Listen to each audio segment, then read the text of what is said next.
On l'appelle la Riviera turque. C'est un des plus beaux coins de la Méditerranée, avec ses eaux turquoises, toujours baignées de soleil, ponctuées d'îles paradisiaques où trônent ici et là d'impressionnantes forteresses. Voyage Traditour nous a réservé une gulette. À bord, l'ambiance du groupe est plutôt cool et les grillades du capitaine sont tout simplement divines. On jette l'ancre. Certains en profitent pour plonger dans les eaux cristallines et nager, d'autres se la coulent douce sur le pont. En longeant la rive, on distingue les vestiges d'une cité antique engloutie. Antalya est sans conteste la plus belle ville de la côte sud de la Turquie. Adossée aux montagnes, elle est spectaculaire avec ses falaises qui plongent dans la mer et son port romain, d'où partent des bateaux rappelant l'époque des corsaires. On marche dans la vieille ville qui déploie ses charmes. On s'arrête devant la monumentale porte d'Adrien qui marque la visite du grand empereur romain. Et on fait un saut au musée anthropologique riche d'antiquités grecques et romaines. L'appel de la nature nous entraîne dans les spectaculaires gorges de Saklikent, une étroite fissure de 18 km dans la montagne. On y accède par des passerelles avant de s'aventurer dans la gorge, les pieds dans l'eau vive. Au beau milieu de votre périple en Turquie, Voyage Traditour a prévu une pause vacances. Préparez-vous à vivre 3 jours de rêve dans la partie la plus somptueuse de la côte turquoise à bord de ce magnifique bateau affrété exclusivement pour votre groupe. Ça s'appelle un caïque, qui est la version moderne des anciennes goélettes des pêcheurs et plongeurs d'éponges. Comme vous voyez, la goélette turque a été transformée en un élégant voilier motorisé qui combine une esthétique traditionnelle, des technologies de pointe et un aménagement contemporain. Beaucoup d'espace sur les différents ponts pour prendre du soleil ou un verre. La spacieuse salle à manger est bien pensée, les cabines offrent tout le confort dans un cadre agréable.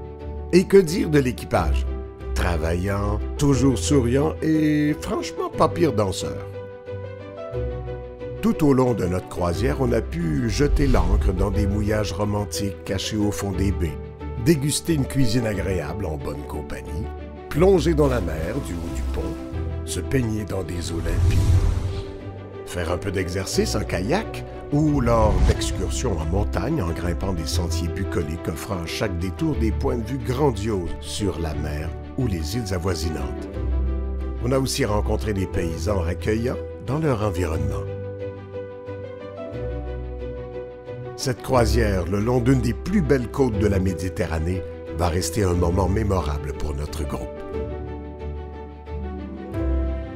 Le circuit Traditour va encore vous éblouir, c'est le cas de le dire. Nous sommes à Pamukkale, qui doit sa célébrité mondiale à ses terrasses en travertin d'une blancheur éclatante qui s'étale en cascade.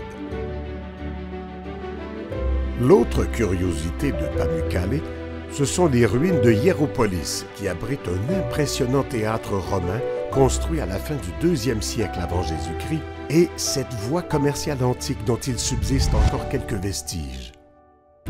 Nous voici à Éphèse, considérée comme la cité antique la mieux conservée de la Méditerranée orientale. La façade de la bibliothèque est magnifique et très bien conservée. Le théâtre, aux dimensions impressionnantes, pouvait accueillir jusqu'à 25 000 spectateurs. Avec Athènes et Rome, Istanbul fait partie du trio des plus importantes cités de l'histoire. La seule grande ville assise entre l'Europe et l'Asie, que l'on découvre à pied, les sens en éveil. Les effluves de la bouffe de rue se mélangent à l'odeur des poissons fraîchement pêchés sur le pont de Galata. Le Grand Bazar d'Istanbul est le plus grand marché couvert du monde, avec ses 3600 échoppes. Un des monuments majeurs de la vieille ville est l'église Sainte-Sophie, qui a été transformée en mosquée après 900 ans, puis en musée au siècle dernier. Le circuit Traditour nous entraîne aussi dans des lieux étonnants, comme cette très ancienne citerne souterraine et ses 336 colonnes.